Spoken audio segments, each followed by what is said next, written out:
Together with Richard Beard, it was my pleasure and privilege to visit the world-famous Roybrook herd in Canada to interview Roy Ormiston, the architect of the herd, which has probably produced more bulls for more AI centres worldwide than any other herd. Only 32 cows make up the herd, and the foundation cow, known worldwide as the white cow, is Balsam Bray Pluto Sovereign. We saw 2 full sisters and a maternal sister to Tempo, 2 of them excellent and 1 VG, and she almost made excellent on the last. All 3, of course, being descendants of the white cow, which we now see on the wall of Roy's office. Roy, we'd like to go back and find out exactly how you discovered the white cow in those early days. Did anybody tip you off on this? Yes, there was one of our Holstein classifiers by the name of Ray Taylor, a great cow man, now deceased, and he'd just come from Durham County and seen this cow and classified her very good, and he was really impressed with her, and so we automatically went down to take a look at her because we appreciate good cows too, and we were impressed with her, and she was a good individual. She wasn't on test, but she had a pretty good pedigree. She traced back to Mount Victoria bloodlines, and she was sired by a son of Mount Vic Ragapple Sovereign. We eventually purchased her that year. That was 1956, and that fall we showed her at the Royal Winter Fair, and she was the best first prized aged cow and best udder of the show, and she was later acknowledged as the All-Canadian aged cow for 1956. When we purchased her, we paid $750 for her, and which was an average price. That fall at the Royal, after she won, we were offered $10,000 for her, which was quite a temptation. But we liked the cow so well, her disposition and everything, that we refused the offer. A couple of years later, she had a bull calf, and we sold it to Japan, one of the first bulls to go into Japan from Canada. We sold him for $25,000, so we felt as though then we'd done the right thing by keeping her. Since that time, we've never put a price on hardly any members of the family. We've always retained the very best. We figured that in order to breed good cattle, you have to keep the best, and we've done that over the years. Roy, I know you place great emphasis on cow families, but I've often wondered why you didn't buy the first daughter of the white cow, who was herself quite a cow. This daughter of the white cow was there at the time when we seen the cow, but she'd had an operation on her for a displaced abdomasium, and but you could see that she was a good individual, but in that state I didn't feel as though I wanted to go out on a limb and purchase her. After, later on that year, we went back and seen her again, and we tried to buy her, but at that time she was fresh with her second calf and milking very heavy, and he wouldn't sell her. But we got a show interest in her, and we showed her at the championship show, and she was first prize in her class. A little later on, she was milking over 100 pounds a day, so he put her on the 3-time-a-day milking and put her in a box stall. And one evening, one of the neighbors' young lads got lost, and they sent out a search party. So Mr. Brown hurriedly done his chores and went out on this search party, and he come back after midnight to find that the door had been left unlatched, and the cow got out, got into the grain, and eating too much grain, and they didn't do anything at that time, and the next day it was too late and they lost her. But she was a great individual, and it gave us more faith in the white cow. The white cow was in calf when you bought her, producing a heifer named Royal Delight. Now obviously under Canadian rules you were not allowed to use the Roybrook prefix. That's right. She was bred there, and she was born prior to the Royal, and when the cow won the Royal class we called her Royal Delight. That's how she got her name. At the same time you had a bull called Roybrook Model. It was the sire of Model Lass and Model Lady. What made you use such a little known bull? His dam was the daughter of Montvic Lochinvar III. And I purchased that cow from Webster Brothers, and she was a real model cow. But by the time I purchased her, she milked very heavy, and her udder was just dropping a little bit. But her head has been used in a lot of the posters for the ideal head for the Holstein breed. But that model bull did an exceptionally good job on production and test, and he should have gone into an AI unit, but at the time they thought he was just a little straight in his legs, and hence he didn't get into AI service. But I figured he would have been a great proven bull had he had the opportunity. The white cow, Model Lady and Royal Delight took you into a period of intensive showing which included winning the All-Canadian Produce of Dam for 3 successive years. One of my favourite stories is about when you took Royal Delight to the Peterborough Championship show. Can you please tell us about this? Well, I think the old white cow was grand champion at the Peterborough Championship 3 times and reserve once. And her daughter Delight was grand once and reserve once, maybe twice. But the year that Royal Delight won at the championship show and was grand champion that year, it was a toss-up between the Sally cow that Bond Haven Farms had, and it was a very close race, and the judge had us both lined up there, and he just couldn't make his mind up which was the one he wanted to go with. So I seen this opportunity, and I just eased ahead a little bit and made the judge think I guess that's the one to go with. So that's how we eventually won out, I guess. It's a very close placing.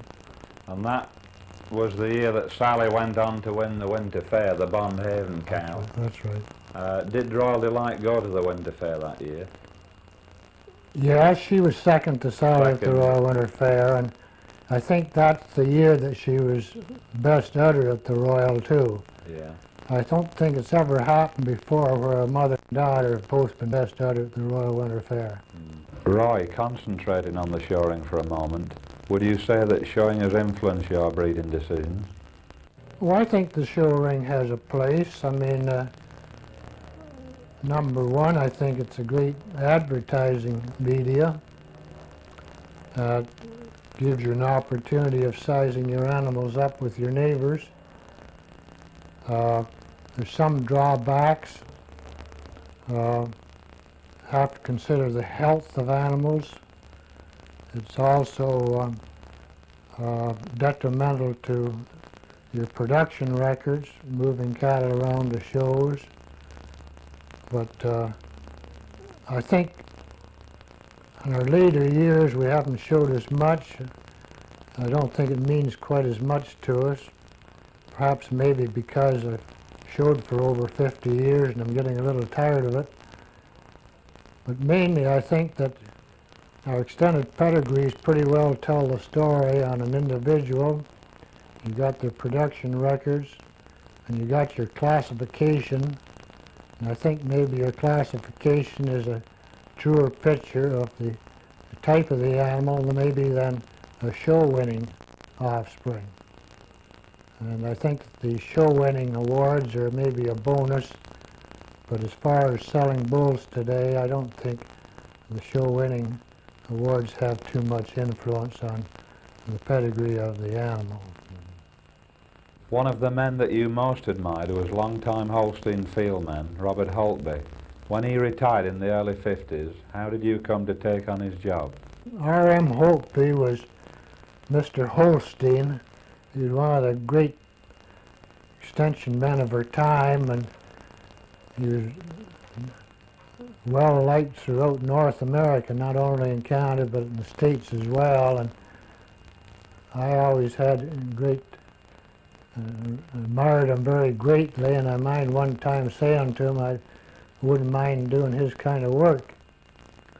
And he came to me a few years later and said that he guessed he was going to retire and there might be an opening, and wanted to know if I would be interested.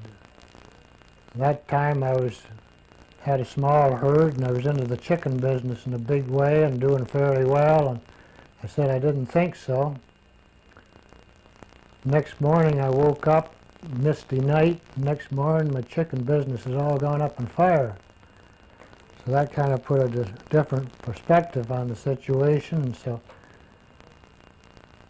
I went into Mr. Holtby and seen him and asked him about it, and eventually applied for the position. And as usual, there were a lot of people interested in the job and a lot of people with degrees, and I recall quite vividly that they'd picked out 3 people to come and be interviewed, and I happened to be lucky enough to be one of them.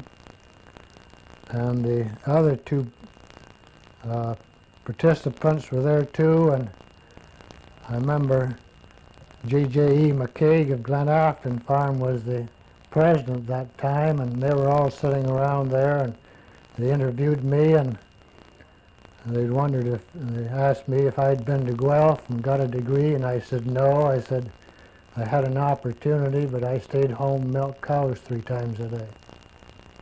And I was lucky enough to get the position eventually. So you had the best degree of them all, really? I think the practical experience is maybe the best degree there is. I know of the tremendous help that you gave, especially to young people, in the proper presentation and showing of cattle when you were fieldmen. But what is really fascinating, that all the Roybrook bulls that have become successful are better known for production than for type. So would it be right to assume that you put more emphasis on type than on production? Well, I'll have to agree that when I was young, I was show-minded. I was a real show nut. I mean, it was my bread and butter, and I really enjoyed it in those days. It was my life, and in fact, when I was 16, I took our own show herd out on my own, and I showed for, as I say, over 50 years. And I felt that when I was field man that I always tried to work for the underdog. I tried to get people interested in showing, to get them more interested in type. And I don't think that I'm more interested in type than production, or vice versa. I think that type and production go hand in hand. And I honestly believe that the correct type has a bearing on the production of an animal. If it doesn't, then we've been barking up the wrong tree for a good many years. But I think that the type of an animal, the depth and the capacity, and those things have a bearing on production, and we must place equal emphasis on type as we do on production. One will fail without the other. You've said that if the white cow was in the herd today, that she would still occupy the #1 stall, because she's still very much today's kind of cow. Your immense influence on world dairy cattle has come through the use of line breeding. What made you decide to use this practice? Well, I think in any breeding of any stock, I mean, once you get quite a bit above the average, that our best animals have proven to be line bred. And when we first had the white cow, we bred her to a different bull on various occasions to test her. And it didn't matter what bull we bred her to, that we found that we got a good animal. So we found that she was very prepotent, and that gave us the idea that we could carry on a line breeding program with her. And I think that our best animals in history have been animals that have been line bred. Some call it inbreeding, but I always say that if it works, it's line breeding, and if it doesn't work, it's inbreeding, but nobody seems to know where the line is. But we've been very fortunate. It's nothing that we've done on our part. It's just happened that the family was very prepotent, and if a line breeding program doesn't work, the first thing happens, you lose size. And in fact, we found that we've gained size in our herd, so it don't seem to be any problem. But we haven't bred as close as some people would. We've been very leery to do that. I mean, I wouldn't want to waste 1 year on making a mating that I thought that the chances are that it wouldn't turn out. So we've never mated that close, and we've been very fortunate, I think. It seems that the mating of maternal brothers to maternal sisters is your preferred approach to line breeding. But would you ever go closer than this? Well, we don't like to go too close. I think when you get talking about inbreeding, you're breeding almost 100% the same bud together. We've never gone that close. We've gone, some of our best animals are the maternal sister-brother mating. And we find that that's done extremely well, where we bred Starlight on to full sisters of Telstar. And they were both from Telstar, some Model Lass, and Starlight was some Model Lass. And that gave us some of our best cattle. But we haven't done anything any closer than that. Roybrook Ace by Lakefield Fond Hope was the last son of the white cow. What made you decide to keep him? Well, I like the Lakefield bull. I mean, we'd seen him and seen his daughters, and I don't think there was ever a bull that had more character in his head than the Lakefield bull. And that was the reason we liked his daughters that we've seen, and that's maybe the reason that we bred the old white cow to him. And then we bred Roybrook East to a granddaughter of the white cow to get Roybrook Telstar. That's maybe not as close as some of the meetings we've made. That's not as close as maternal brother-sister mating. But that seemed to work exceptionally well. And a lot of our best cattle seem to come through the granddaughter of the white cow, through Model Lass. And whether it's that infusion of the sire through her that I don't know, but Model Lass perhaps has had the biggest influence on our herd of after the white cow of any cow.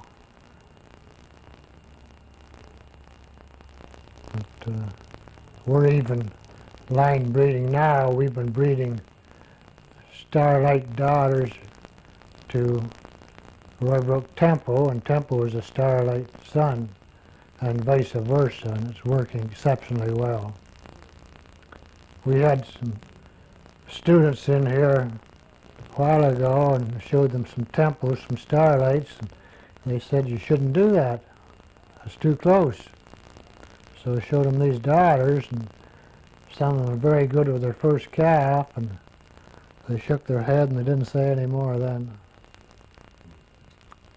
Much of your herd's real success came with the mating of Ace daughters to Starlight, and this was something that no other herd could do.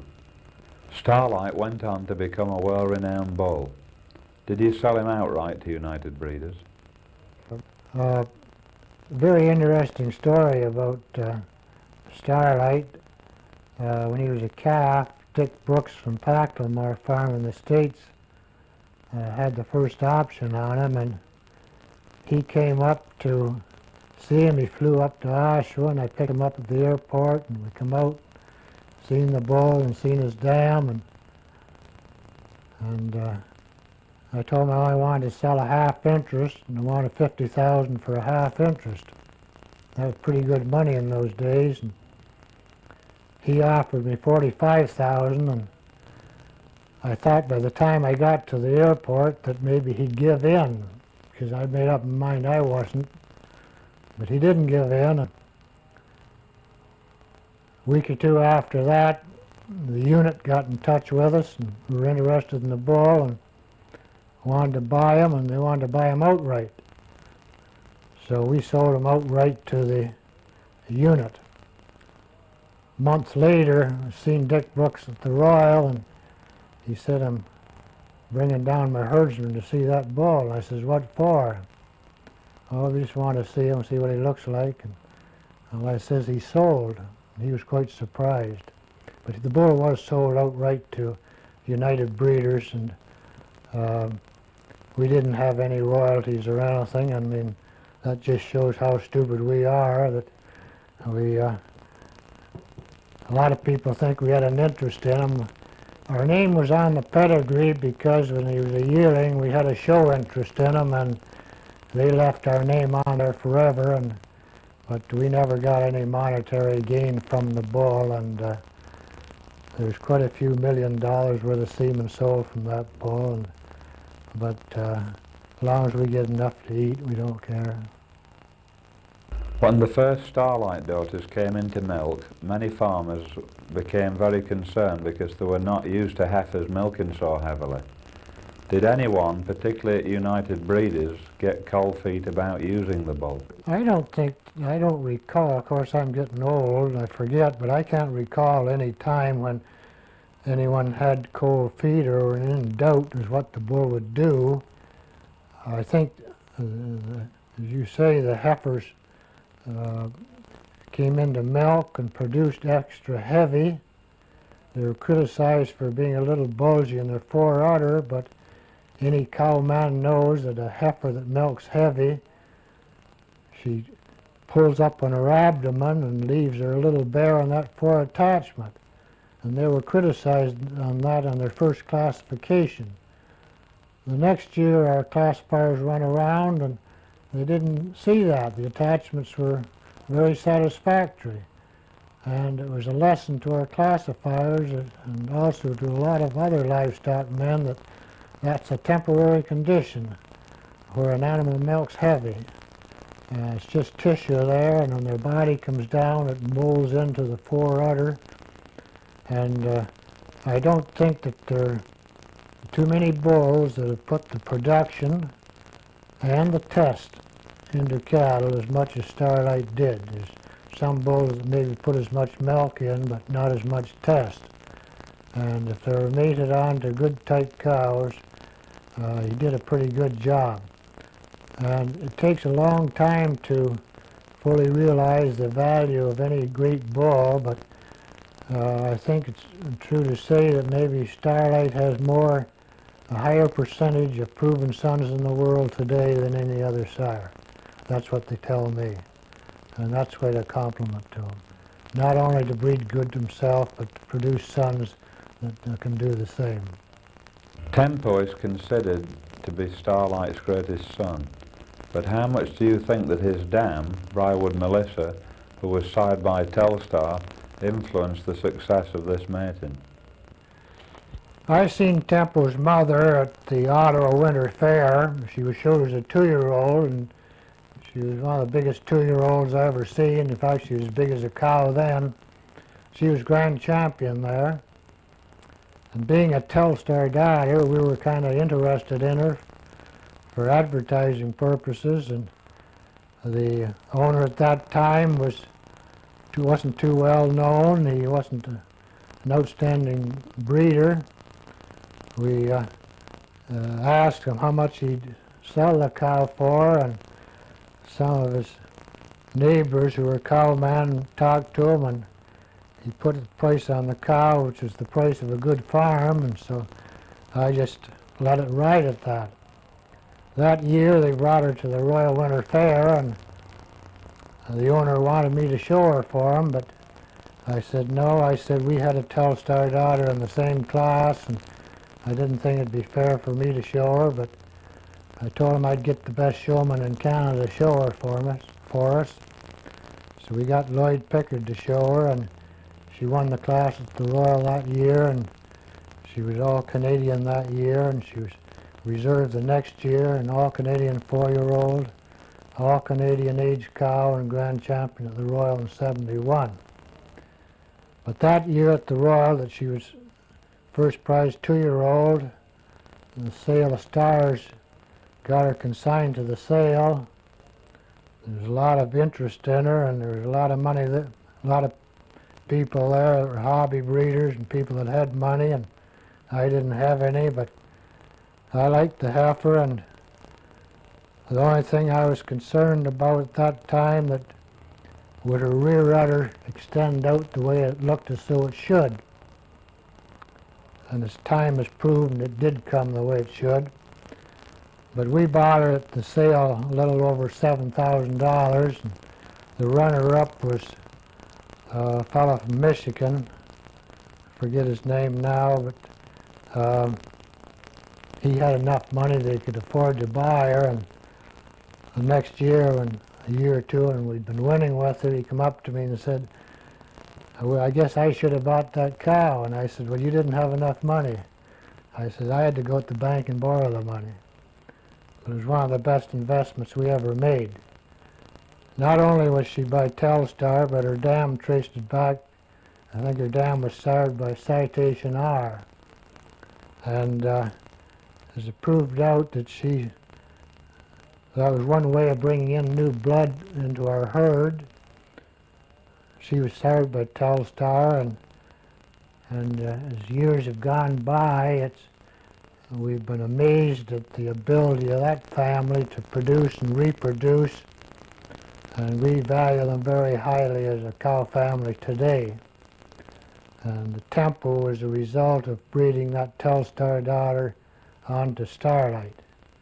And I think that tempo is one of the, I don't like to use the word popular, but one of the most used bulls in the world today. And we rate them very highly in our program here, and we've been able to show people tempo daughters, 2 full sisters to tempo and another maternal sister, and 2 of them are excellent and one's very good, and the classifier was tempted to raise her up to excellent last year. So we've been very happy with bringing that new blood into our herd through the Briarwood Melissa cow. I might say too that in passing that one of the maternal sisters to Tempo is the dam of Warden's son now in England at Normead Farm, and he's one of the better young bulls that we've ever sold, and he's following in the steps of a Starlight son that we sold to Normead several years ago. In passing too, I would like to say you mentioned about the East Bull, that's the sire of Telstar. I can recall when our first daughters were yearlings, and C.B. Cooper came over, and he was looking these East daughters over, and he remarked about what good udders these heifers were going to have. That was something new for us, to have a breeder size up the udders. But I've paid a little more attention to it, and I've always valued the opinion of the late Ben Cooper. You have always used outside blood sparingly, and Warden daughters are now in the milking herd. Also at United Breeders you have a bull called Roybrook Valor. What are you expecting from these 2 elevation sons? Well, it's a little early to tell about the Valor bull, and we have a full sister that has done even a little better than her mother, and Valor's mother is the excellent Starlight, and she in turn was from the Telstar daughter, and she perhaps is one of our greatest brood cows. She just calved a few days ago with twin heifers by Warden, and she's 10-year-old, and she made her best record last year with over 33,000 pounds of milk and over 1,500 pounds of fat with an average test of 4.4. She's been very consistent on her test over the years, and we value that brood cow very heavily, and we have every confidence that Valor will come through with a good proof.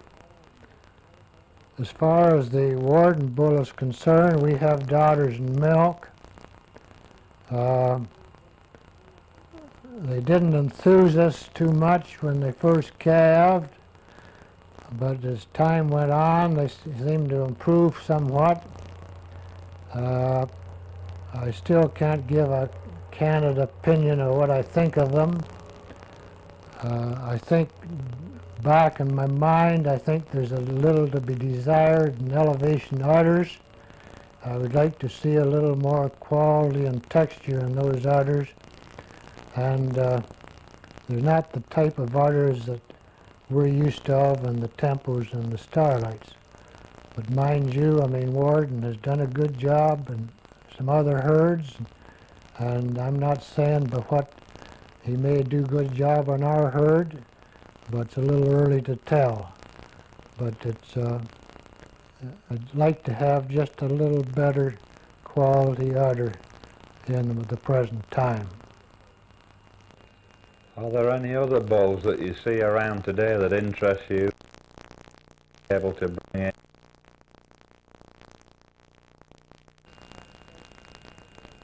There's none that stands out in my mind right now. I mean, I think we got a lot of elevation blood in our bulls today, and I think we have to watch not to concentrate that too much. And we're banking on this elevation son from our Vale cow, the Valor bull, and if he comes through with the proof we think he will, that's a bull that we will incorporate into our breeding program very heavily. In fact, we have daughters from him now and some from our very best cows. We're maybe jumping the gun. We have a full sister to Temple that's excellent, that's due to him right away, and we just feel that that bull will breed good for us, whether he comes up with a good proof or not, and time will tell, but we have every confidence in him. But there's no bulls that stand out in my mind today, and I think maybe that's a good thing for the breed, because everyone flocks to a new popular bull, and they overlook some of the better breeding bulls that are in service at the present time. SWD Valiant is the current hotshot bull, and British breeders are very keen to have his sons. Has he never held any attraction for you? We've never used Valiant, and we haven't used too many American bulls, and people wonder why we don't. Maybe it's stubbornness, but we don't like to use too many bulls in our breeding program. We like to stick to as few bulls as possible. History shows that you willingly tried outcrossing, but undoubtedly you've had much more success when breeding back to the white cow. For example, using the two ABC sons, Marquis and Citation R, brought you very little success. How do you react to this observation? Well, you really put me on the spot, Richard, and I mean, I respect all bloodlines and everything, but I gotta be honest and give you my own opinion, whether it's right or wrong, and let everybody come to their own conclusions. But I know you were a great fan of ABC Reflection Sovereign, and I admired the bull too, but that bull was in an AI stud today. I mean, his proof wouldn't merit his use. He didn't have enough production. He was a great bull for sowing type, and he had some great offspring that did well at shows. But as far as the production that we want, that he didn't step up, just come up to what we wanted in a production basis. And he didn't click in our herd as well as we'd like to have, and he's done an exceptional good job in others. One of the great cows of the breed down at Bob Miller's is a Rosafe Citation R daughter, and I mean, great cow, and there's others too, but he just didn't work for us, and we had, I think, 3 offspring by ABC Reflection Sovereign. One was a son from a good brood cow, a good family, and he didn't come up with a production proof. Another one was a daughter, and she didn't come through to suit us. And I forget what the third one was. She must not have been a stem winder, I would have remembered. Probably one of the greatest potential excellent cows you've ever had was Roybrook Kirk, the full sister to Legacy. But would I be right in thinking that one of your greatest disappointments was Roybrook Laird, the Citation our son from Kirk? It was one of them. I mean, there's always going to be setbacks. I mean, that's what makes this business of breeding interesting. I mean, you don't win every time. But the Citation our daughter that we had was excellent, the 5th generation excellent. She was an outstanding individual, and just average on production. We'd like to have had more production on her, but we bred her to Starlight, and we got a daughter that really had the production. As far as the Laird bull, sired by Citation R, he was a disappointment, and he lacked the refinement too that we like to see in our cattle, and just one of those disappointments. When mated to Rockman, Model Lass produced Starlight, and yet you never used Rockman again, not even on her. I can't recall now, Richard. I likely had some reason at the time, but I just can't think of it now. Maybe just poor management. At this stage in the development of Canada's Holsteins, wouldn't you have expected there to be proven bulls on which you could rely? Oh, I imagine there is. We like to bring in new blood periodically. I think if we don't, your line breeding program is going to falter. So we bring in new blood through a proven sire and mate that proven sire that has proven himself in the masses to a female of our choice that we know has proven herself in our herd. And then that resultant calf has to go into AI and prove himself there. Now, we got to look down the road to future blood. I don't know how many years I got to look down the road, but I'm going to keep looking anyway. But if this sire that we're Valor bull comes through, would be all right for a few years, but we should have another bull in line that we would like to use as a bull to bring in new blood into our herd, but I haven't pinpointed them as yet. Over the years, Roy, I don't ever remember anyone asking me what the actual averages were of the herd. That's quite a compliment to you, really, and suggests that not only have you achieved a high standard of excellence, but that you've maintained it as well. Well, I think at the present time we have 9 excellent cows. I mean, out of 30 milkers, and a large percentage of them are 2-year-olds that haven't been classified or classified in their first lactation good plus. We have nothing below good plus. I think we have about 15 very goods. Our production in 305 days, I must stress that our records are all in twice-a-day milking. Averages about 9,700 kilograms in 305 days, and about 410 kilos of fat with an average test of 4.2. I think that's perhaps their highest average for production. Mind you, I can't recall just now, but some few months ago we run an ad in our journal that we pictured about 8 or 9 cows that were all over 1,000 pounds of fat. The majority of them were excellent and the others were very good, and they all averaged over 4% and over 26,000 pounds of milk.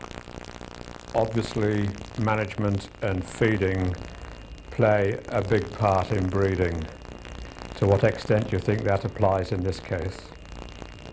I think that a large percentage of our breed improvement today can be attributed to management, and I think most people agree to that.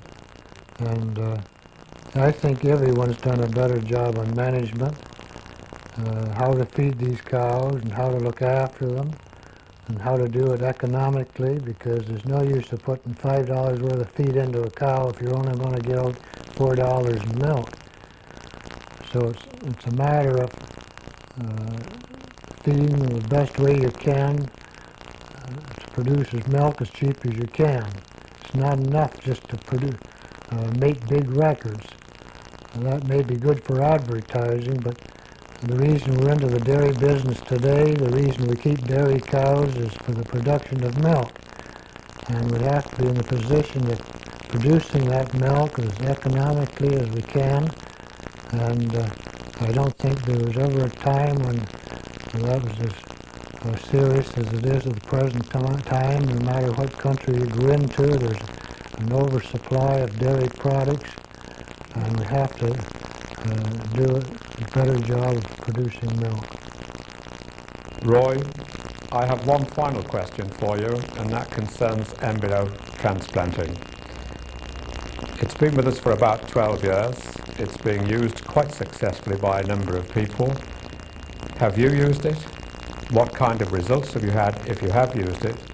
And what is your view of the future of embryo transplanting?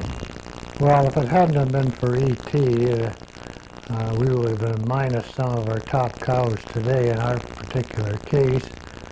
In particular, the Melissa cow, she was getting near the end of her life, and as a result of the E.T., we got an excellent daughter from her by Starlight, which is a full sister to Temple, and I think that cow is the first excellent E.T. cow in Canada.